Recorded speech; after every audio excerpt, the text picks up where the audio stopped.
मनुष्य की सबसे बड़ी दुर्बलता क्या होती है? सोचिए। धन, प्रेम, अहंकार। मनुष्य की सबसे बड़ी दुर्बलता होती है उसके रहस्य।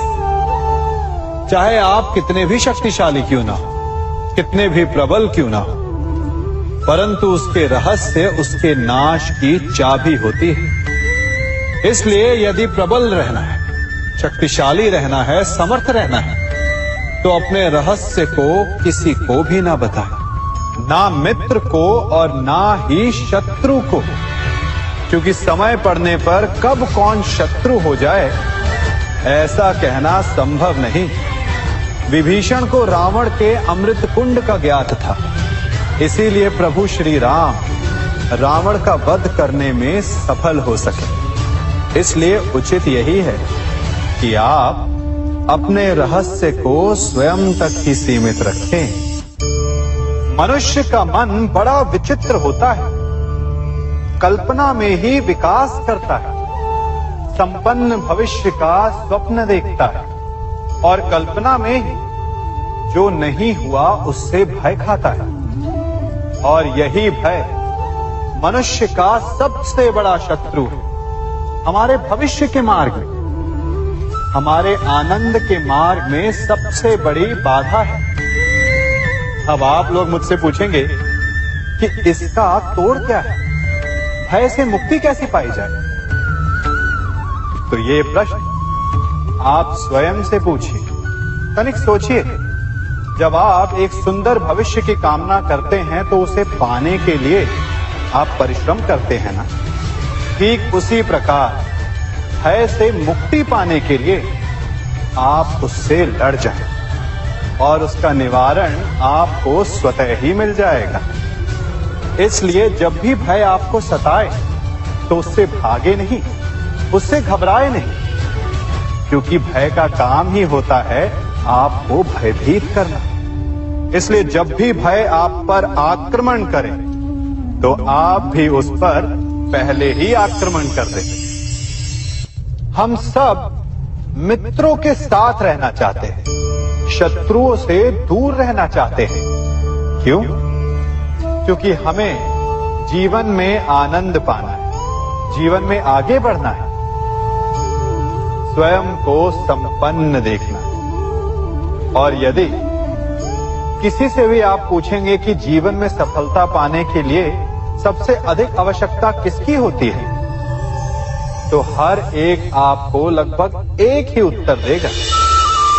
सफलता प्राप्त करने के लिए आपको सच्चे मित्रों की आवश्यकता होती है। परंतु यदि आपको और अधिक सफल होना है तो आपको केवल मित्रों की नहीं, शत्रु की अधिक आवश्यकता है।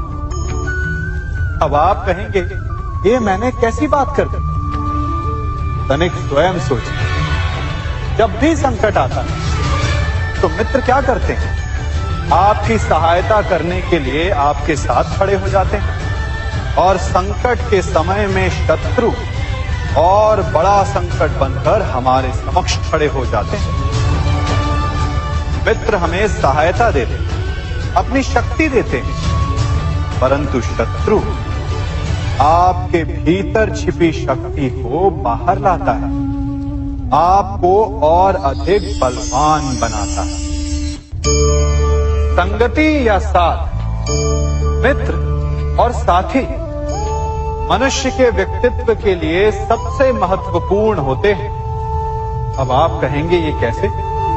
मनुष्य अवश्य अपने व्यक्तित्व के लिए उत्तरदायी होता है, परंतु मनुष्य संगति में ना चाहते हुए भी उसका व्यक्तित्व संगत की भांति हो जाता है।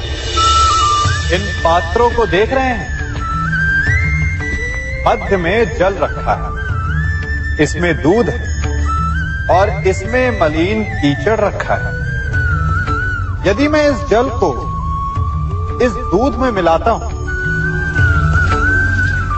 तो ये जल दूध बन जाता है, और यदि इसी जल को इस मलिन कीचड़ में मिलाता हूं तो क्या हुआ? ये जल कीचड़ बन गया।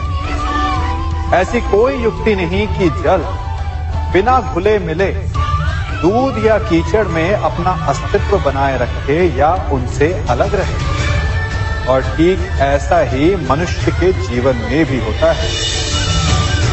यदि एक गुणहीन व्यक्ति गुणवानों की संगत में बैठे तो उसे भी गुणवान समझा जाता है, सम्मान का पात्र समझा जाता है।